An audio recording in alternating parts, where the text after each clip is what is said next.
Assalamualaikum warahmatullahi wabarakatuh. Bismillahirrahmanirrahim. Alhamdulillah.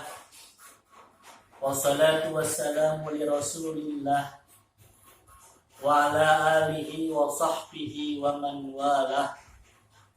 La hawla wala quwwata illa billah.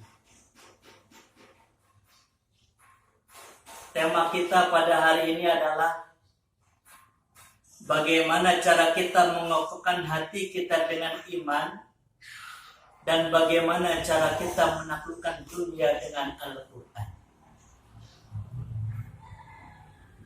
Adalah kebanyakan dari kita manusia, kita terkadang lebih sibuk untuk mengurusi urusan fisik kita, namun terkadang kita lupa akan kesucian rohani kita. Kalau untuk kebersihan dan keindahan fisik agar terlihat cantik di hadapan orang lain, agar terlihat tampan di hadapan para perawan, maka kita siap dan sanggup menggelontorkan dana berjuta-juta demi terlihat cantik dan tampan di hadapan orang. Namun kita lupa bahwa kecantikan dan ketampanan yang tidak disertai oleh keindahan hati, maka kecantikan dan ketampanan tersebut akan terlihat semu. Maka terkadang ada orang dari segi fisiknya biasa-biasa saja menurut ukuran orang biasa, tetapi terlihat indah di pandang mata, sejuk orang yang melihatnya. Kenapa? Karena walaupun fisiknya menurut kebanyakan orang biasa-biasa saja, namun dia memiliki hati yang bersih, sehingga muncul inner beauty dalam hatinya. Dari hati yang bersih memancarkan cahaya di wajahnya. Maka penting bagi kita sebagai seorang muslim untuk tidak hanya sibuk memperhatikan ketampanan dan kecantikan fisik kita, namun kita juga perlu memperhatikan kebersihan ruhani atau hati kita. Lalu bagaimana cara kita membersihkan hati kita agar timbul inner beauty yang ada pada diri kita? Maka yang pertama yang harus kita lakukan adalah memperbanyak berzikir kepada Allah Subhanahu wa Ta'ala. Orang yang senantiasa berzikir kepada Allah, orang yang senantiasa mengingat Allah, maka hatinya akan tenang. Dari hati yang tenang akan memancarkan cahaya indah di wajahnya.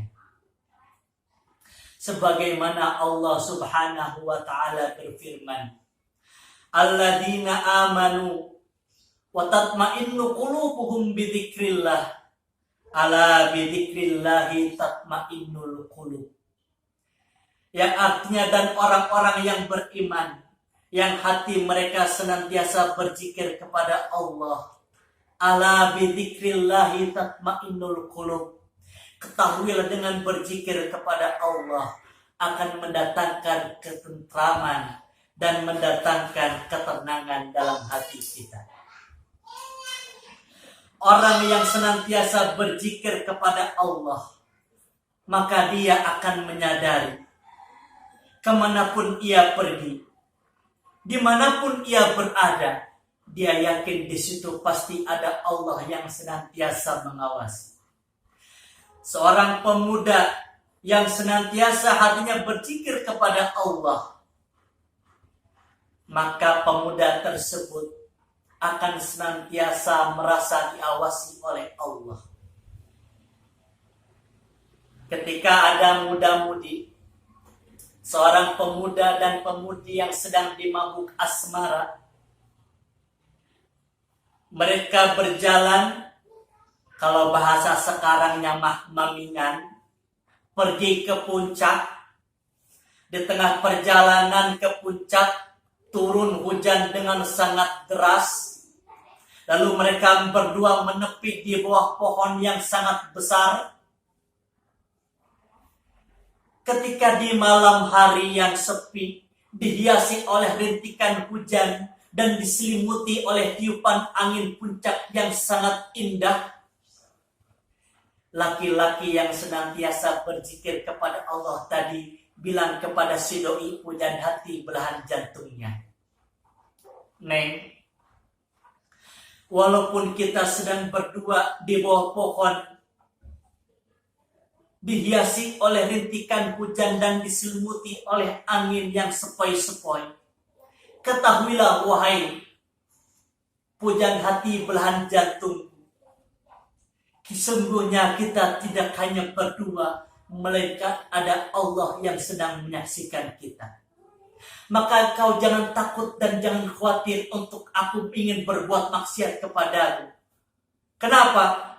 Karena aku tidak akan menyentuh kulitmu sebelum ijab qabul kuucapkan di pelaminan nanti." Itulah contoh gambaran seorang pemuda yang senantiasa berzikir kepada Allah. Kokohnya hati karena iman.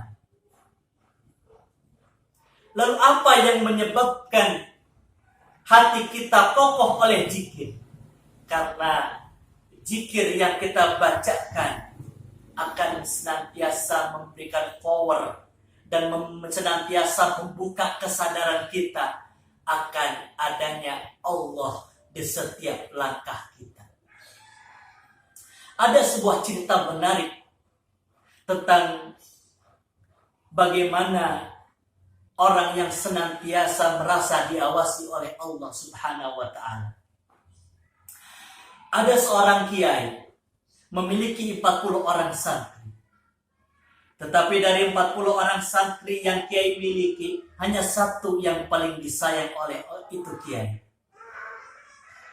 Karena kiai lebih cinta kepada satu orang santri dibandingkan 39 yang lain, maka ke-39 santri berdemo kepada kiai lantaran kenapa yang satu lebih dicinta dibanding yang lain.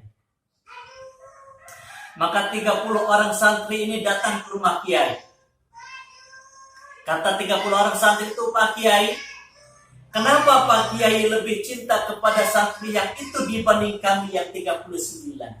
What's wrong Pak Kiai?" Maka dengan tenang kiai tersebut menjawab, "Wahai santri-santriku, kenapa aku lebih cinta dan sayang kepada itu santri dibanding kepada kalian? Kalau kalian pengen tahu jawaban dan alasannya, maka besok kalian datang ke rumahku membawa satu pisau dan masing-masing satu ekor ayam."